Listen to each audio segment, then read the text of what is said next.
Hello, ये message कन्या राशि वालों के लिए है। तो कन्या राशि वालों, ये आपका वर्षफल है 2025 का। हर महीने के लिए 2 कार्ड्स निकाले गए हैं और इससे आपको आइडिया लग जाएगा कि आप क्या उम्मीद कर सकते हैं, क्या एक्सपेक्ट कर सकते हैं उस पर्टिकुलर महीने में। तो आप किस तरीके से उस सिचुएशन को डील कर सकते हैं और कैसे उस एनर्जीज़ को मतलब उससे फ़ायदा उठा सकते हैं, या अगर किसी चीज़ की गाइडेंस है तो उसे फॉलो कर सकते हैं। तो कन्या राशि वालों, जनवरी के महीने में आप कंफ्यूज्ड हैं, इमोशनली कंफ्यूज्ड हैं। आपके पास या तो बहुत सारे ऑप्शंस हैं या चॉइसेस हैं और आपको समझ में नहीं आ रहा कि मैं क्या चुनूं और क्या नहीं चुनूं। एक बात। दूसरी बात, हो सकता है आप थोड़ा इमोशनली ड्रेन्ड फील कर रहे हैं किसी सिचुएशन को लेके जो आप मैनेज नहीं कर पा रहे, हैंडल नहीं कर पा रहे।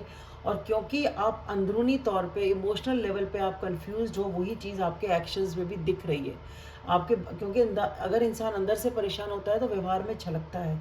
तो ये जो है महीना, इसमें आपके डिसएग्रीमेंट हैं, लोगों के से मतभेद हैं, छोटे मोटे लड़ाई झगड़े, बातचीत ऐसी होगी कि आप कुछ कह रहे हैं, सामने वाला आपसे एग्री नहीं कर रहा है, जो आप वो कहता है उससे आप एग्री नहीं करते।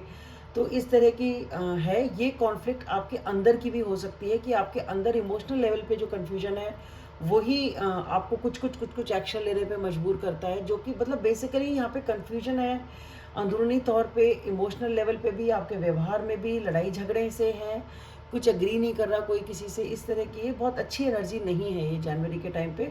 थोड़ा लड़ाई झगड़ा, मतभेद और बहसबाजी, उस वाली चीज़ की। सब अपने अपने काम, अपने अपने हिसाब से, सबके अपने अपने आइडियाज़ हैं, सबके अपने अपनी ओपिनियन है। और कोई भी किसी से एग्री नहीं करता, वो वाली चीज़ है। कोई ज़रूरी नहीं है ये 2 ही लोग हों, ज़्यादा लोग भी हो सकते हैं, वर्क प्लेस हो सकती है, परिवार में भी हो सकता है। फरवरी के महीने में आप अपने आप को टाइम देंगे, आप ब्रेक लेंगे। या तो हो सकता है जनवरी की लिंगरिंग एनर्जी हुई है, बाकी कोई ज़रूरी नहीं है हर महीने की एनर्जी। ये कोई स्टोरी नहीं है जनवरी से लेकर दिसंबर तक की। हर महीने नई चीज़, नई सिचुएशन होती है। तो ये सिर्फ एनर्जीज़ हैं जो मैंने देखी हैं, और आप जो एनर्जीज़ को मैं रीड कर पा रही हूँ वो मैं आपको बता रही हूँ। तो आप जो है यहाँ पे ये टाइम आप अपने आप को देंगे, अपने ऊपर आप फोकस करेंगे। हो सकता है आप छुट्टी पे जाएं, और या आप अपने आप को जब फोकस करते हैं, आपको ऐसा महसूस हो कि यार मैं थोड़ा ब्रेक भी ले लूँ, थोड़ा ट्रैवल भी कर लूँ, वो भी आप कर सकते हैं। या फिर आप इस दौरान जो वक्त आप अपने आप को देने वाले हैं, जो वक्त आप अपने ऊपर इन्वेस्ट करेंगे, अपने ऊपर ध्यान करेंगे, अपने इमोशनली अपने आप को स्ट्रॉन्ग करेंगे, अपनी स्टेबिलिटी को स्ट्रॉन्ग करेंगे, उस दौरान आप आगे की प्लानिंग भी बनाएंगे। ठीक है, कि अब मुझे ये करना चाहिए, अब मुझे वो करना चाहिए। इस टाइप की एनर्जी फरवरी में है, जो टाइम आप खुद को देंगे और अपने लिए आगे के लिए प्लान्स बनाएंगे, अपने या अपने किसी भी चीज़ को लेके आप प्लान्स बनाएंगे। तो ये मंथ आप अपने आप को देने वाले हैं। मार्च के महीने में कुछ एक नई शुरुआत तो दिखती है। ये एक बहुत इंपॉर्टेंट सा मंथ दिखता है, जो कि इसमें 2 चीज़ें हो सकती हैं। या तो आप कोई रिस्क लेंगे लेकिन वो सक्सेस नहीं होगा। ठीक है, मतलब आप, एक तो चीज़ ये है कि आपने कोई रिस्क उठाया कि चलो ये करके देखते हैं, ट्राई करके देखते हैं, और वो चीज़ आपको नहीं बैठेगी। एक तो एनर्जी ये है। ठीक है, दूसरी एनर्जी जो है वो ये है कि क्योंकि ये जो एक चेंज होगा इस महीने, एक बहुत बड़ा चेंज है। तो या तो ये एक नई शुरुआत जो होगी वो अपने आप में ही काफ़ी तकलीफ़देह होगी, ईज़ी नहीं होगी ये शुरुआत। जो भी आप एक शुरुआत यहाँ करने की सोच रहे हैं या करेंगे, वो ईज़ी नहीं होगी, आपके लिए आसान नहीं होगा वो चेंज। ये एक चेंज है जो आपके लिए आसान नहीं होगा, एक नई शुरुआत है जो आपके लिए आसान नहीं होगी। ये एक पूरा प्रोसेस होगा इस पूरे महीने में, जो कि एक आपको एडजस्ट करने में इसमें टाइम लगेगा। हो सकता है इसमें एक चीज़ की चैप्टर ख़त्म हो रहा हो, आपकी लाइफ का दूसरा चैप्टर शुरू हो रहा हो, एक सिचुएशन ख़त्म हो रही हो, नई सिचुएशन आ रही हो। तो ये कुछ चेंज है जो एक इम्पॉर्टेंट चेंज है, बड़ा चेंज है, और इसके साथ में एक नई शुरुआत भी है। तो लेकिन ये चेंज आसान नहीं है, ये तकलीफ़देह चेंज है। ऐसा कोई मौज मस्ती वाला चेंज नहीं है ये, कि ठीक है सब मज़े मज़े में है, सब बढ़िया ही बढ़िया है, वो नहीं है ये कुछ इम्पोर्टेंट है और ये पेनफुल भी है। ठीक है, कुछ लोग का ये है कि आपने किसी चीज़ में रिस्क लिया, एक नया कदम उठाया और आप उसमें सक्सेस नहीं हुए, ये भी हो सकता है। तो सबके लिए ये अलग अलग ही होगा, पर जो दोनों सिचुएशन में यहाँ तकलीफ थोड़ी आपको झेलनी पड़ेगी। अप्रैल के महीने में यहाँ पे आप खुश हैं, आप इमोशनली सेटिस्फाइड हैं, संतुष्ट हैं।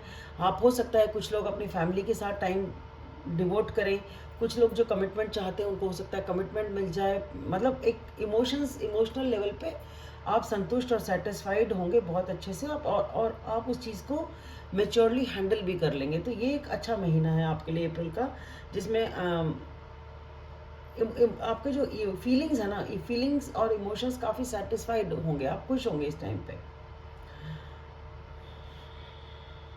मई के महीने में आप पास्ट के ऊपर काफ़ी स्टक हैं, आप उदास हैं, आप कुछ नया एक्सेप्ट नहीं कर पा रहे हैं, काफ़ी फोकस्ड है उस चीज़ के ऊपर जो चीज़ अब है नहीं आपकी लाइफ में, खो चुके हैं, जो चीज़ें पुरानी चीज़ें हैं जिनका भी कोई मतलब नहीं, आप उन्हीं के ऊपर थोड़े फोकस रहेंगे, थोड़े उदास रहेंगे, या तो हो सकता है पुरानी बातें आपको याद आ रही हों, वो वाली एनर्जी हो। लेकिन यहाँ पे आपके पास एक चॉइस भी है, एक आपको चुनने का है कि आपको वहाँ ही रहना है पास्ट ही में, या कुछ आगे चलना है, नया चलना है। तो एक चॉइस भी है। कुछ लोगों के लिए हो सकता है यहाँ पे एक रिलेशनशिप भी हो, जहाँ पे बहुत पैशन है, बहुत लव है, अट्रैक्शन है, बहुत ज़्यादा फिजिकल अट्रैक्शन भी है, केमिस्ट्री बहुत अच्छी है। तो कुछ लोगों के लिए वो हो सकता है, अगर उसके लिए आपको पास्ट से हट के प्रेजेंट पे और फ्यूचर पे ध्यान देना होगा। अगर आप पास्ट ही पे फोकस करते रहेंगे तो ये नए पर्सन को, अगर कोई आपकी लाइफ में आने वाला है, तो आप उसे मिस कर जाएंगे, देख ही नहीं पाएंगे कि आपके आजू बाजू या आपके प्रेजेंट में या फ्यूचर में कोई आने वाला भी है आपकी लाइफ में। तो आपको पास्ट पे बहुत ज़्यादा फोकस नहीं करना है, आपको इस बात का ध्यान रखना है कि जो गया प्रेजेंट पे फोकस करूं और आगे देखूं कौन, कोई आपको हो सकता है कोई नया पर्सन बेटर ही पसंद आ जाए। जून के महीने में आप काफ़ी टेंशन में हैं और आप रातों को सो नहीं पा रहे, बहुत ज़्यादा परेशान हैं, स्ट्रेस्ड आउट हैं। और ये जो है तकलीफ़ तो खैर है ही, पर ओवर थिंकिंग ज़्यादा है कि आप सोचेंगे बहुत ज़्यादा उसी चीज़ को लेके बार बार सोचते रहेंगे, जिसकी वजह से आप रात को सोने के पहले ज़्यादा सोच रहे हैं, आपको सो नहीं पा रहे, क्योंकि जब भी सोने को चलो वही बात दिमाग में आती है। पर आप उस फेज़ को इसी महीने में, जब तक ये मंथ एंड होगा, आप उसे सक्सेसफुली हैंडल कर लोगे और आप उस सिचुएशन से को डील करके, मैनेज करके अल्टीमेटली उस चैप्टर को क्लोज कर दोगे। ठीक है, 15-20 दिन परेशान रहे, टेंशन में रहे, हफ्ता 10 दिन परेशान रहे, पर आप मैनेज करके सक्सेसफुली उस चैप्टर को क्लोज करके बाहर आ जाओगे और अपने आप को बैलेंस कर लोगे। जुलाई के महीने में यहाँ पे एक टीम वर्क है, कोलैबोरेशन है, पार्टनरशिप है। अगर कोई लोग साथ काम करने की सोचते हैं, फाइनेंशियली इन्वेस्ट करने की सोचते हैं, तो वो टीम वर्क यहाँ पे हो सकता है, कोलैबोरेशन यहाँ पे हो सकता है। और उस टीम वर्क में एक नई दिशा, एक नया कदम आप उठाने की सोचते हैं, वो आप उठा पाएंगे। तो यहाँ पे एक टीम वर्क है, 3 लोग तो एटलीस्ट हैं यहाँ पे। और अगर ये कोई रिलेशनशिप है, कोई फ्रेंड्स हो सकते हैं, रिलेशनशिप हो सकती है, तो उस दिशा में आपका एक कदम आगे बढ़ेगा। अगस्त का जो महीना है वो वापस से तनावपूर्ण है। यहाँ पे हो सकता है कोई अपने मन की कर रहा है, या आप अपने मन की कर रहे हैं, तो बहुत ज़्यादा दिमाग लड़ाया जा रहा है, बहुत ज़्यादा मैनिपुलेशन है, एंग्जाइटी है, टेंशन है, परेशानी है, तकलीफ बहुत है, दर्द बहुत है, आपका दिल टूटेगा यहाँ पे। और दिल टूटने का कारण होगा एंग्जाइटी, टेंशन, या तो कोई आपको परेशान कर रहा है, या आप अपना अपर हैंड रखना चाहते हैं, या कोई अपना अपर हैंड रखना चाहता है कि मुझे तो जीतना है। तो वो वाली चीज़ें माइंड गेम्स हैं, मैनिपुलेशन है, उस टाइप की एनर्जी है, जिसकी वजह से आपको तकलीफ रहेगी यहाँ पे। ये मंथ आपके लिए थोड़ा तकलीफदायक है।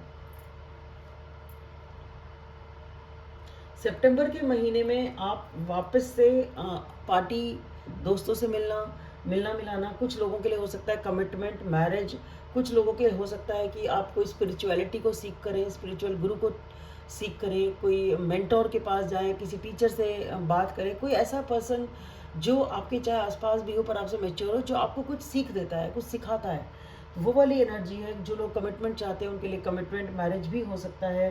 और कुछ लोगों के लिए मैं देख रही हूँ कहीं ना कहीं कुछ लोगों के लिए हो सकता है लव ट्रायंगल की सिचुएशन भी इन 3 महीनों में हो सकती है, कुछ लोगों के लिए एटलीस्ट। जुलाई, अगस्त और सितंबर हो सकता है यहाँ पे कोई ना कोई एक लव ट्रायंगल की सिचुएशन कुछ लोगों के लिए हो सकती है। अक्टूबर के महीने में आप कोई फैसला नहीं ले रहे थे, किसी सिचुएशन में आप फैसला नहीं ले रहे थे, आपने उसे ठंडे बस्ते में डाल रखा था, पोस्टपोन किए चले जा रहे थे आप उस फैसले को। और शायद इसलिए क्योंकि वो फैसला ही बहुत कठिन था, आपको लग रहा था आप उस फैसले को ले नहीं पाएंगे, कैसे लेंगे, क्या करेंगे। तो या आपको क्लैरिटी नहीं थी, आपको पूरी सिचुएशन ही क्लियर नहीं थी, तो आप इसलिए भी उसको पोस्टपोन कर रहे होंगे कि जब पूरी बात पता ही नहीं तो क्या फ़ैसला लें। तो आपको उस सिचुएशन में क्लैरिटी आ जाएगी, आपको वो जो फ़ैसला आप नहीं ले पा रहे थे, आप उस फैसले को शायद ले पाएंगे, नहीं तो एटलीस्ट आपको क्लैरिटी तो आ जाएगी कि आपको करना क्या है। तो ये भी एक इम्पॉर्टेंट डिसीजन है शायद आपकी लाइफ का, जो आप इस टाइम में लेंगे अक्टूबर में।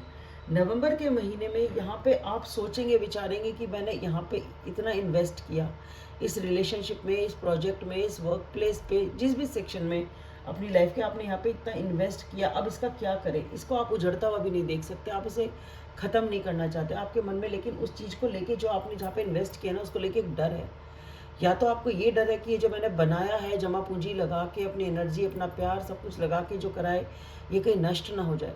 शायद ये डर है जो आपको इस दौरान खाया जाएगा। नवंबर के महीने में आपके मन में बहुत ज़्यादा डर होगा, आप आगे बढ़ ही नहीं पाएंगे, आप उसी को ही शेल्टर करते रह जाएंगे, उसी को ही रक्षा करते रह जाएंगे, क्योंकि ये डर आपको बहुत ज़्यादा सताएगा कि ये जो कुछ मैंने बनाया करा, जहाँ पे भी मैंने इतनी एनर्जी अपनी लगाई, पैसा लगाया, प्यार लगाया, अपनी जान लगाई, ये चीज़ ख़त्म ना हो जाए। तो ये महीने में आपको इस चीज़ का डर रहेगा नवंबर के महीने में। दिसंबर के महीने में कोई आपको ऐसी न्यूज़ मिल सकती है, आपकी चीज़ें ठीक हो जाएंगी, बैलेंस हो जाएंगी।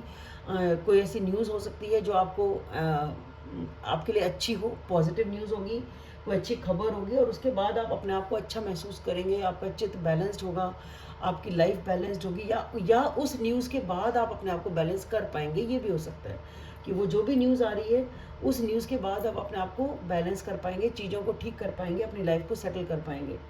ये जो अंडरलाइंग एनर्जीज पूरे साल की है, उसमें इनडिसीजन है। आप या तो दो दो जगह काम कर रहे हैं, दो जगह मल्टीटास्किंग कर रहे हैं, जगलिंग कर रहे हैं, आपको समझ ही नहीं आ रहा कि मैं ये फैसला लूँ या वो फैसला लूँ। और यहाँ पे उसी का फोकस है पूरे साल में कि करना क्या है, करना क्या है। डिसीजन नहीं है, वेट है, इंतज़ार है कि आगे की प्लानिंग है, करें करें तो क्या करें, पर आगे बढ़ नहीं पा रहे, आगे चल नहीं पा रहे। ठीक है, और बीच में सिर्फ एक ये चीज़ है कि आप इस पूरी सिचुएशन में आप अपने आप को किसी तरह बैलेंस करने की कोशिश कर रहे हैं, क्योंकि जो ओवरऑल एनर्जी है वो ऐसी है कि वो आपको बैलेंस होने नहीं दे रही है।